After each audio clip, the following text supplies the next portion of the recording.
There's undoubtedly a rather strange irony in the fact that Joe Ryan, a retired deep-sea diver, and his family should be living in what is probably the one house in Galway which is in any real danger of sinking, or subsiding, as the experts would say. The house is number 10 Costello Road, Shantalla, and it's one of 4 which the corporation is seriously worried about. The other 3 families in the block have moved out to allow tests to be undertaken. But Joe says that he and his family are staying put because they've spent so much on doing up the house, and because they're afraid that if they move now, they may never be able to get back to the house that means so much to them. We've very nice neighbours here. The young people are very nice. The old people is nice. It's very central here. Bus stop outside the door. Joe's wife, Teresa, is equally adamant that the family is going to remain on in number 10, where she has spent some of the happiest years of her life and where she's among her friends and neighbours. I don't like to leave this home, as I'm very happy here. I'm 25 years here, and I reared a good family. And I'm very happy and I have everything I want. But however strong the family's attachment to number 10 is, the corporation says that it's going to insist that the Ryans move out, because apart from holding up their plans to check the safety of the house, the Ryans' defiance is also blocking the sale of the other 3 houses. Assistant County Manager Peter Kearns. First of all, he is one of 4 tenants, and we offered these tenants, each of them, a house, and 3 of them have accepted. This man has refused to accept the house offered to him.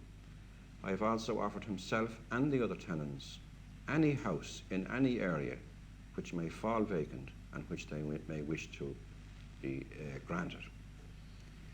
As well as that, or added to that, we have told these people that if we can rebuild these houses, if it's necessary to demolish them, and if we can rebuild them, we will rebuild them and we will give them to the former tenants. The other 3 families who used to live at numbers 9, 11 and 12 Costello Road have moved out and have been given new houses at Corrib Park, about a half a mile away. Housewife Mrs. Helen Silke explains why they were glad to move. Very bad and damp, very damp. Were there cracks in the walls of the ceiling? There were, and the doors were broken. Jambs of the doors gone. Windows, you couldn't open the windows. If you opened them, you couldn't close them. If you closed them, you couldn't open them. Well, was that because the walls were subsiding or something? Yes, what caused I think so, yes. Were you worried about living in that house when there were so many faults with it? Not really, I wasn't that worried, but what worried me was I couldn't even clean it properly. We couldn't paint it. We knew we were going to leave sometime, sooner or later, but we couldn't even paint it. And it was embarrassing for me to have to live in that condition. I put in a lot of my time, myself and my wife and my family, into this house. So therefore, if we build a home in it, we're not holding up the corporation by any means. I think they could go outside. It's for tests that's carried out here. It was very, very little, and I'm here 25 years. They can carry out the tests outside if they want them, or come in here and we'll shift out shift furniture away from the ones that do tests here. We have been advised by our engineering consultants and experts that it would be most unwise to carry out the excavations while the houses were in occupation. Give me a guarantee that they're going to build houses here, and I'll move out for 2 weeks, 4 weeks. But they must give it to me in writing. The 4 houses in the block were being offered to the tenants before the faults were discovered at just over £2,000 each. That's taking certain remissions into account. But Joe Ryan says that because he has spent over £1,500 in extending and doing up his house, the corporation should in fact pay him compensation. In fact, the corporation should come back and give me money for the repairs and the work I put into their houses, which they knew it was a faulty house. But they accepted rent for 25 years and still accepts the rent. That may be true, that the money has been spent, but unfortunately, we're not in a position to compensate.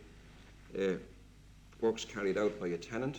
If the tenant leaves the house behind him, he also leaves his good works and his improvements, and unfortunately we're not in a position to compensate this tenant for improvements.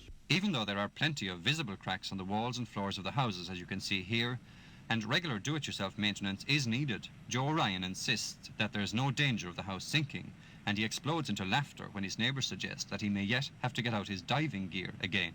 Oh, about the house is sinking? Yes. Now, the inner walls is troubled down the floors, but not the outside walls, main walls. They're not sinking. It's still floating. It's very well.